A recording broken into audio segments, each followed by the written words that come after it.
isso influencia. No episódio do Renda Certa, eu acho que o fato, a ação do Renda Certa, o projeto que envolveu o pleito do Renda Certa, é emblemático desse lobby e dessa promiscuidade que existe entre os poderes hoje. Por quê? Nós postulamos algo muitíssimo simples. Notem, os senhores sabem que tanto até a suspensão geral das contribuições, tanto aposentados quanto funcionários da ativa contribuíam da mesma maneira.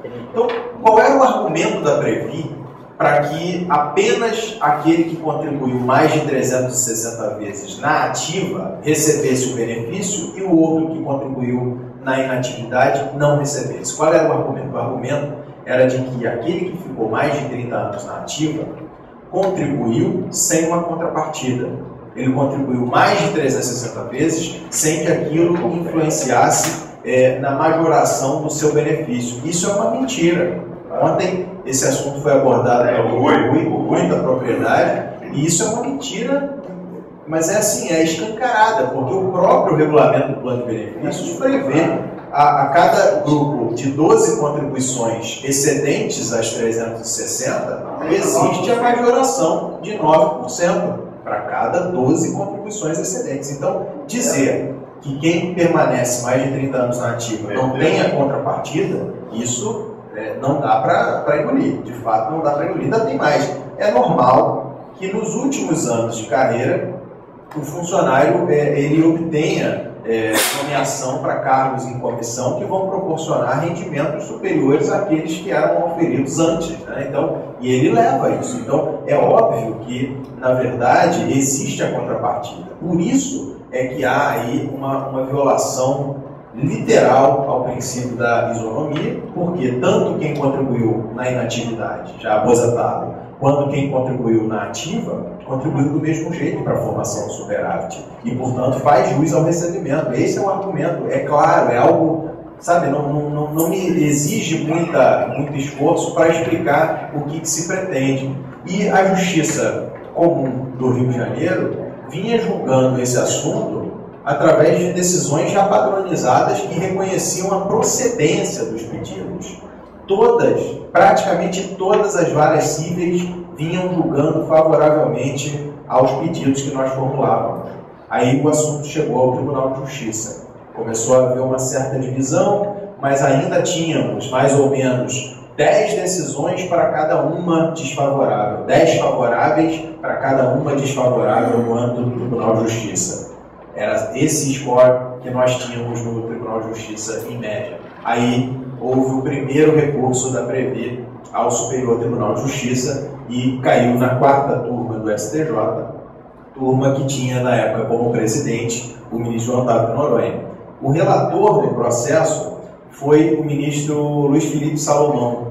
Eu estive com o ministro Luiz Felipe Salomão às vésperas do julgamento, como eu imagino que os advogados da Previ também têm no Estado, para distribuir memorial, explicar a tese, e eu percebi absoluta desatenção com o assunto. Não me pareceu que ele estivesse com disposição de entender. E aí chegou o dia do julgamento. Eu fiz a sustentação oral, o Dr. Davis Marcon, advogado da Previ, fez a sustentação oral pela Previ, e o que me causou realmente espécie foi o fato de que, depois dos advogados terem feito suas sustentações, o normal é o presidente dar a palavra ao ministro relator para que anuncie como está votando, e aí os demais se manifestam no sentido de acompanhar ou divergir do relator.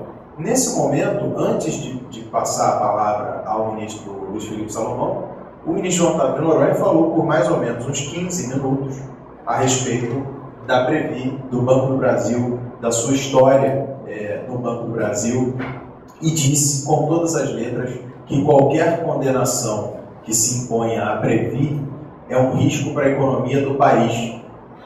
Porque, na realidade, argumentos dele, eu tenho o julgamento gravado, os argumentos dele foram de que qualquer condenação que se imponha à Previ ameaça a economia do país, porque a Previ ela tem o seu capital aplicado em empresas de segmentos estratégicos de energia, de mineração, e que qualquer arranhão ao patrimônio da Previ pode gerar um potencial efeito em cadeia, né, na economia do próprio país. E, na realidade, Nós sabemos que isso não tem nenhuma pertinência nesse episódio especificamente. O argumento dele, claro, foi de que não havia fonte de custeio para o pagamento desse benefício que nós pretendíamos. Isso não procede. A fonte de custeio existe, a reserva ela está constituída.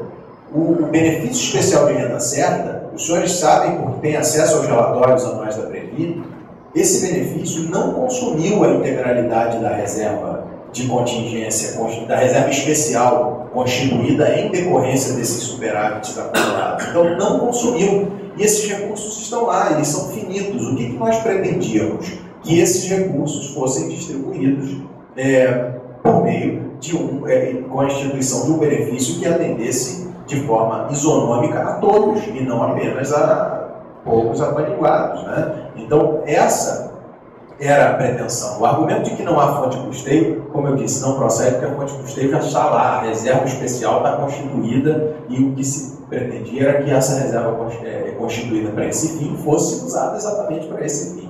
Bom, essa foi a decisão. Todos os ministros, depois da preleção do ministro presidente da quarta turma, João Otávio de Noronha, todos acompanharam o relator, e a decisão foi proferida por unanimidade, no sentido de prover o recurso da Previ e julgar improcedente o pedido.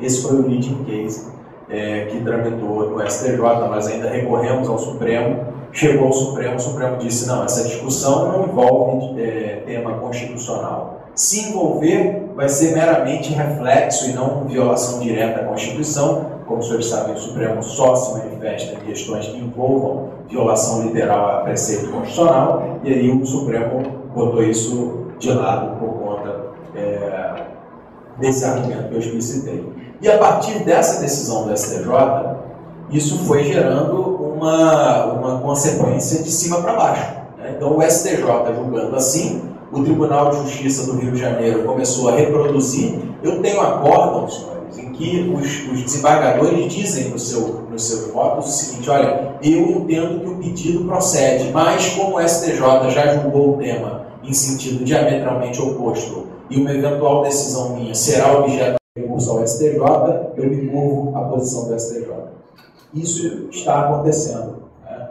Então, hoje, a perspectiva ela mudou radicalmente em relação ao renda certa por conta dessa decisão proferida no STJ.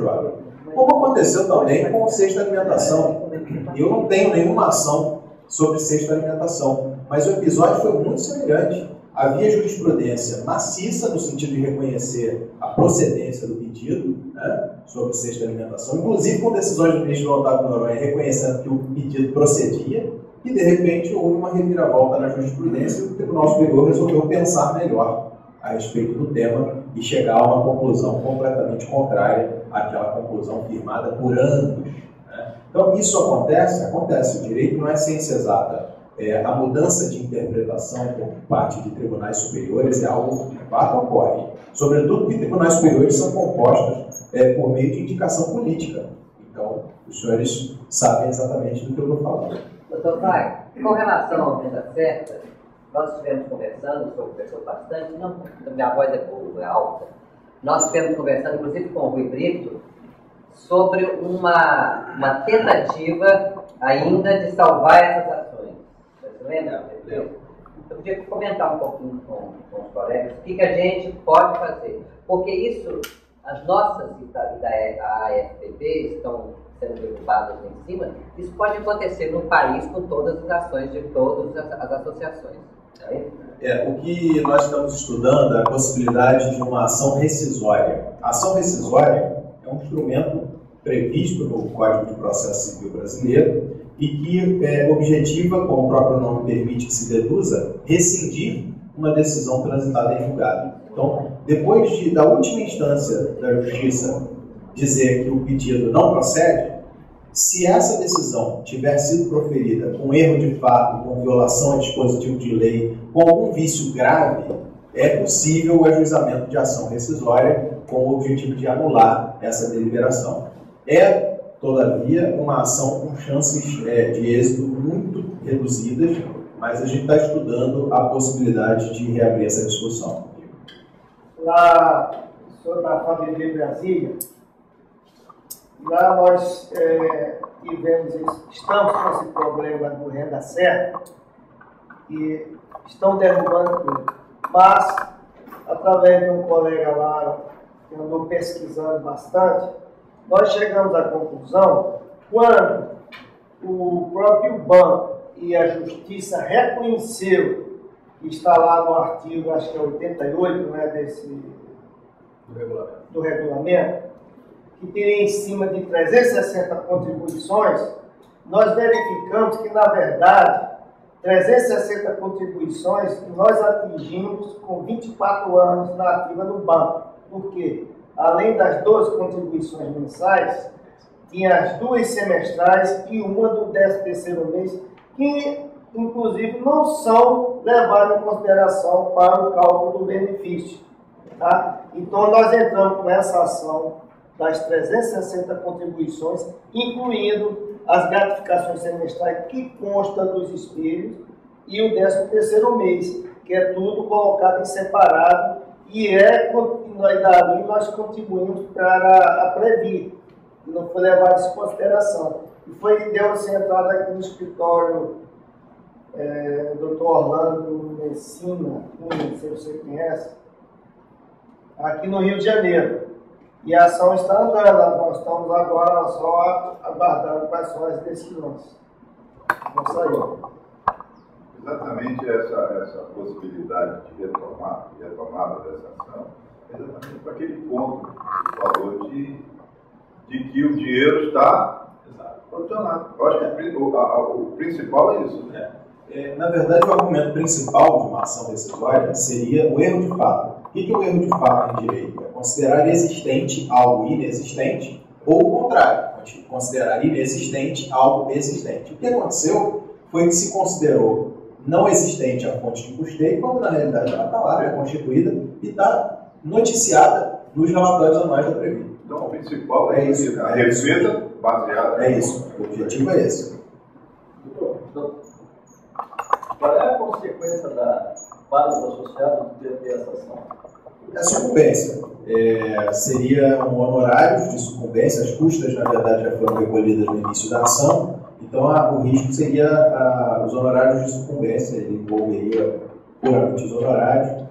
Normalmente, os juízes têm fixado em 10% do valor da causa, 10% do valor da causa vai dar R$ 2.500, e isso dividido pelo número de litisconsortes, normalmente 10, né, são os litisconsortes, então isso seria dividido. Tem processos em que, em vez do magistrado fixar em 10% do valor da causa, arbitra um valor de R$ 1.000. Essa não é uma ação coletiva. Não, essa é uma ação individual púrima, ou seja, as pessoas físicas são parte autora, exclusivamente, não aparece nome de associação alguma, e elas se agruparam, ora em grupo de 10, ora em grupo de 5, ora em grupo de 3. Eu digo ora em números diferentes porque às vezes a gente distribui uma ação com 10 participantes e o juiz, por alguma razão, resolve limitar. Eu digo por alguma razão, de fato não há razão alguma, né? Na verdade, o objetivo, o argumento que eles suscitam é de que vai tornar complexa a análise dos autos, mas a matéria é a mesma. A situação fática de 10, de 20 ou de 500 é a mesma, é idêntica. O que se discute é o direito, se tem ou se não tem. Mas então a gente teve decisões limitando o número de litisconsortes.